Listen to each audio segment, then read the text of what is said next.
Чем отличается штаб еще, да? У нас есть методика своя. Вот методика. Методика в чем заключается? Вот как сделать, как сохранить татарский язык? Вот. Кто говорит, главное в семьях? Главное, детские сады нужны. Главное, нужны спонсоры, которые сейчас создадут какие-то ясли, детские сады с детских лет, значит. Вот. Мы со всем этим согласны. Вот в царские времена тоже вот всегда были спонсоры, строили больницы, строили школы, значит. Ну, плюс ко всему этому, вот чем мы отличаемся, мы видим сохранение татарского языка в каком-то внушении, тренинге, вот, чтобы все полюбили, чтобы у всех в мозгах, в крови, в сердце был татарский язык. Как это сделать? Вот? Через песни, через культуру, через, значит, привлекательность, но и беседой, разговором, вот вы татары, какое ваше прошлое, кто были ваши предки, чтобы на вас не останавливался татарский язык. Вот я когда вот провожу такие уже с молодежью встречи, вот куда-то езжу, вот в Челны я ездил, значит, я по 150 раз за вечер говорю, вы татары, татары, татары. И вот, ну и что татары? Мне разные вопросы задают, значит, вот. Вы должны лучше учиться. Вот русский язык вы должны знать лучше, чем русский. Английский лучше, чем английский. Учиться должны лучше, чем другие, значит. Мы не националисты, мы никого ни с кем не сравниваем. Но татары должны в жизни вот как-то вот в карьерном росте, где бы они ни работали, где бы они ни жили. Если татарин, значит, если там он черненький там, или внешне похож на татарин, это не значит, что татарин. Вот, сколько вот халва не говори, во рту слаще не станет. Татарин, татарин. Татарин это внутреннее. Должен каждый ощущать, что он татарин. И у каждого должна быть ответственность, что он татарин. Что через сколько столетий пронесли этот татарский язык, татарскую нацию, чтобы это все сохранить, значит, да. И вот он внутри ощущать, и через вот это вот самосовершенствование, что он татарин, что он должен быть культурнее или там сильнее, все 10 раз отжались, он 11 раз отжаться должен, да, в спортзале. Почему? Мне 10 хватит. Не хватит, потому что ты татарин. Вот, ты должен больше в жизни добиться в карьерном росте. Вот у нас есть клуб врачей Гиппократ, значит. Вот они говорят, значит, вот, приходите на работу, как татарин должен приходить на работу на полчаса раньше. И уходить должен самым последним. И к работе должен относиться. И к людям отношение должно быть другое у врача-татарина. И вот через это вот татарство идет у нас какой-то рычаг самосовершенствования. Вот. Он должен, ощущая, что он татарин, вот мы хотим, чтобы татары, вот мы здесь проводим, значит, бизнес-встречи, проводим клуб «Масштаб». Для чего? Для того, чтобы татары пробились в бизнесе, чтобы они были богатые. И с целью, какая цель, чтобы разбогатеть? Разбогатеть цель, чтобы потом помогать татарской нации. Вот главная задача. Вот с этой мыслью он должен добиваться успехов и попадать в журнал там Forbes, что-то строить, что-то там, значит, делать, вот. И вот это он никогда не должен забывать. Вот поэтому мы очень верим в молодое поколение, много общаемся с молодежью. Вот такую мысль, любовь привить к татарскому языку, значит, и чтобы он добился больше. Вот у нас такой вот тренинг внушения идет. У нас за это многие критикуют, говорят, ну что же, у каждого, типа, что вы свое мнение навязываете, там, каждый как хочет, так живет, как татарин не может жить как хочет, да, он уже татарин. Поэтому на нем ответственность лежит. Частичного общества. Потому что у татар богатейшая история. У татар было свое государство. Вот. У татар было много трудностей. Татарам никогда легко не было. И с языком, и песни, и все, значит, запрещали. Значит, вот во времена после Ивана Грозного, это 300 лет вообще в таком положении жили татары. Но сохранили татарский язык, сохранили татарскую культуру, менталитет. Вот. И в Москве все это тяжелее. И вот, например, у нас очень много молодых родителей. Они не знают татарского языка. Или один родитель, например, смешанный брак много, да? Очень много смешанных браков. И в 90% смешанных браков она становится, эта семья, не татарская. Да? И вот поэтому, если они даже не татары, они должны попытаться, но не попытаться, а обязательно воспитать детей татарами, патриотами, татарами, национальными такими нашими будущими кадрами. Поэтому вся надежда у нас на молодежь. Очень верим мы в вас, молодежь, студенты, вот у нас очень много общаемся. Вот у нас, значит, у штаба такая задача. Меня зовут Рашид, я являюсь председателем автономии татар района Люблино, города Москвы. уже в течение 15 лет, скажем, как у нас район Люблино является эпицентром татарской. Потому что единственная в Москве у нас школа татарская в нашем районе, единственный детский сад у нас в Москве. У нас единственный Московский экономический институт в Москве, у нас 2 молельных дома. По идее, хотелось бы, да, исходя из этого, имея вот такой, скажем, у себя в районе, и ощущаешь больше ответственности. Вот штаб татар. Чем мне нравится штаб татар? Потому что он подходит к этому вопросу не однобоко, многогранно, со всех сторон. Вот об этом сейчас Рустам Абы говорил, да? Не зря сейчас в сегодняшний день Татарстан является одним из лидирующих регионов, да, скажем, которые во всех аспектах. И это что-то показывает, что да, как бы наш народ умеет работать, созидать. У нас в Казани больше, я говорю, не меньше, наверное, половины живут и другие национальности, и мы живем в тесном сотрудничестве, никогда не услышим о националистических.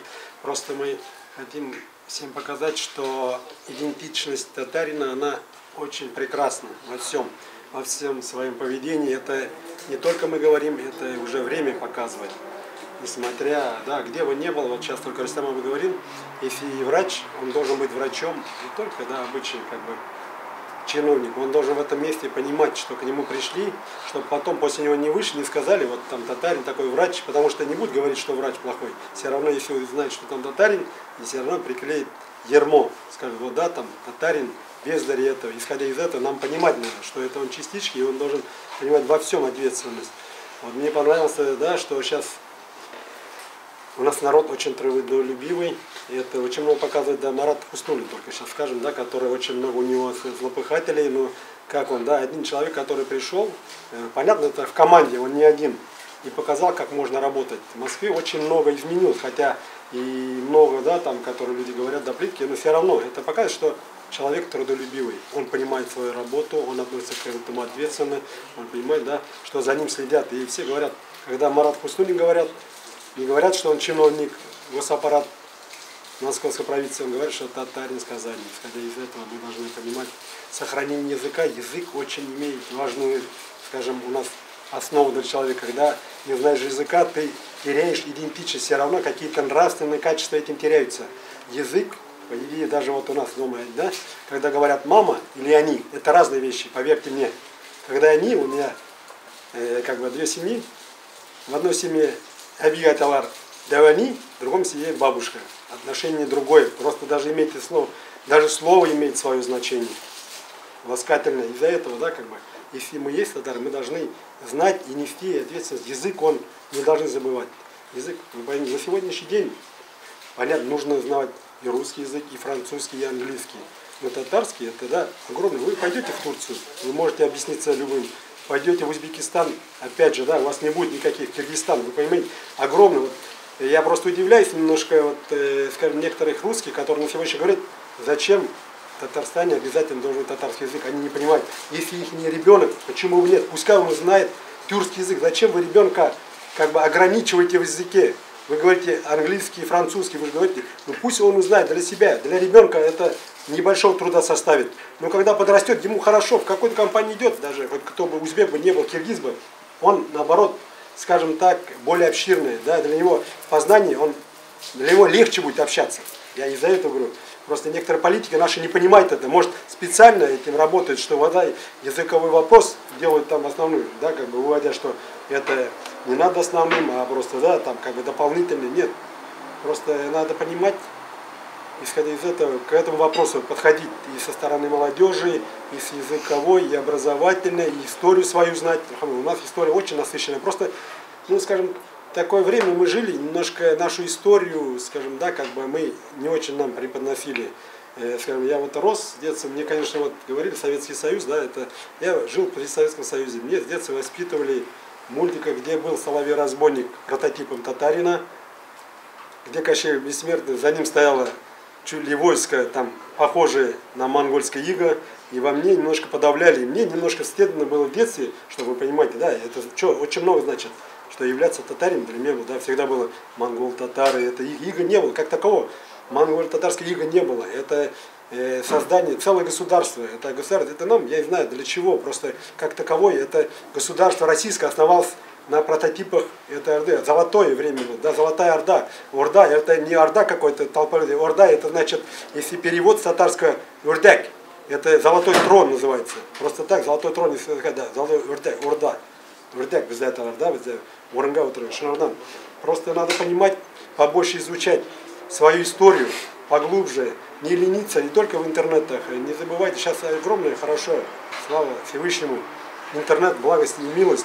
Надо, да, и в интернете, и не стесняйтесь в библиотеке заходить, читайте побольше истории. Когда будете знать побольше своей истории, для меня, чем больше я узнаю свою историю, я больше начинаю гордиться и сыну, исходя из этого. Потому что, как таковой, у нас немножко история была украдена. Из-за этого мы немножко потеряли и свои дети, из-за этого не разговаривают. Почему чеченцы, да, кавказцы, они горды, потому что они знают, они чтят своих предков.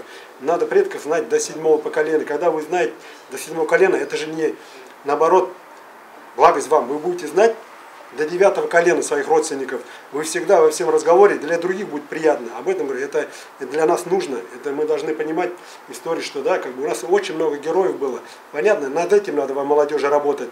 Надо копаться побольше в архивах, музеях, возрождать. Что у нас очень много героев было, отважных людей и образованных ученых.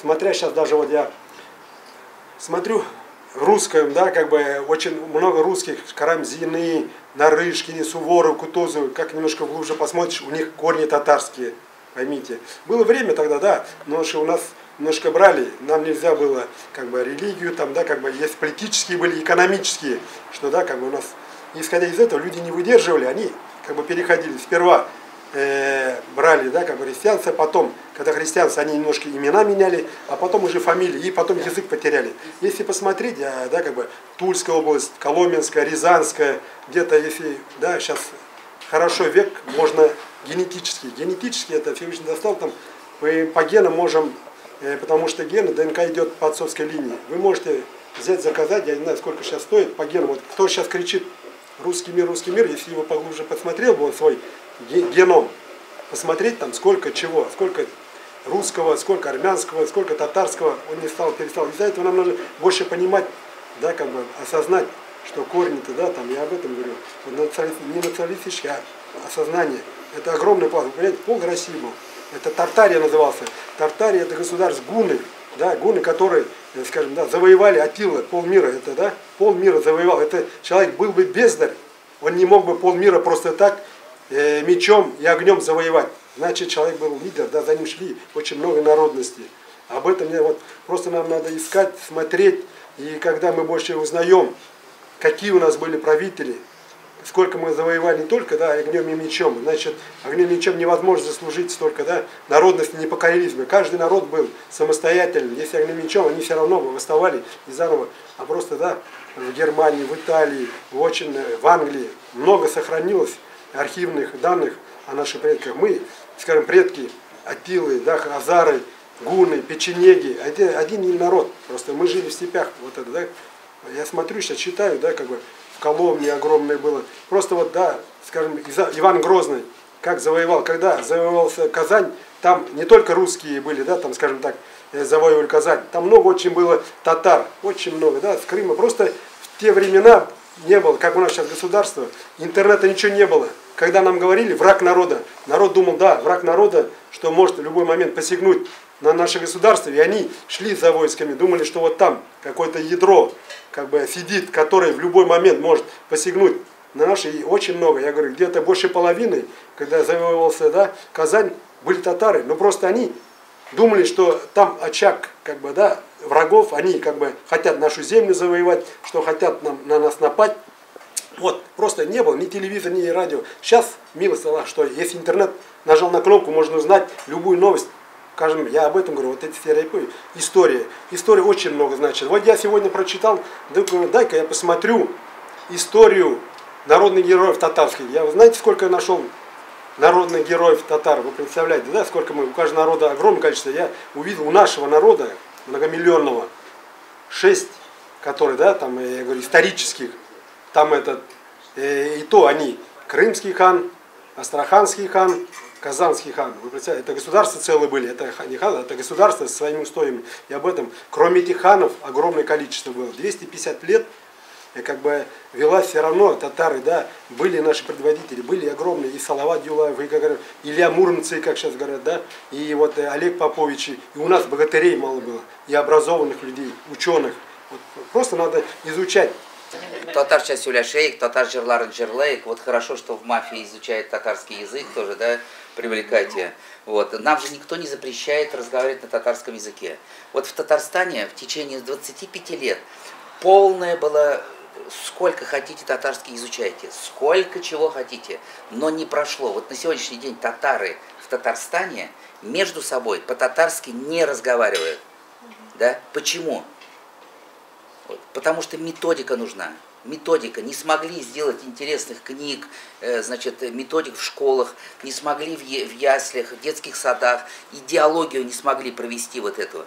Значит, да? Но было многое сделано, конечно, было многое сделано, но по-татарски в Татарстане хотелось бы, чтобы разговаривали больше, конечно. Мы ориентируемся на Татарстан. У нас Совет Аксакалов, вот здесь они обсуждали насчет Татарстана, президента, выборов. Да?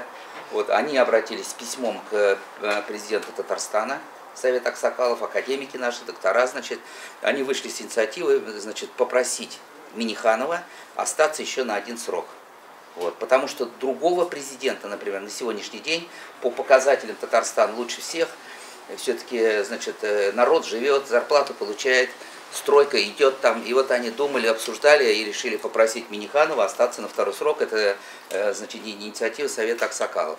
Когда были выборы Путина, да, значит, выступил Собчак. Выберите меня, и завтра я вам даю полный татарский язык везде. У нас некоторые начали собирать вот эти подписи Собчак. Начали собирать подписи Навальному, да? Начали собирать вот это вот, кто еще там у нас претенденты. Но представьте, если была бы Собчак президентом или Навальный, например, это же была бы другая Россия, правильно? И тогда мы, значит, поддержали Путина, обратились к тюркскому миру. Мы единственный штаб организации, которая проводит мероприятия с тюркскими народами. Мы единственная организация, которая проводит мероприятия с башкирами. Вот, поэтому, значит, мы поддержали Путина, потом у нас был шквал критики в наш адрес.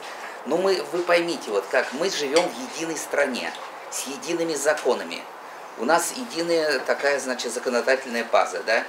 Нам татарские разговаривать, петь песни, изучать никто не заставляет. Все зависит от нас с вами. Вот с сегодняшнего дня начинайте с подругами, с друзьями, даже в любви. Хочет кто-то объясниться? Пусть это будет на татарском языке.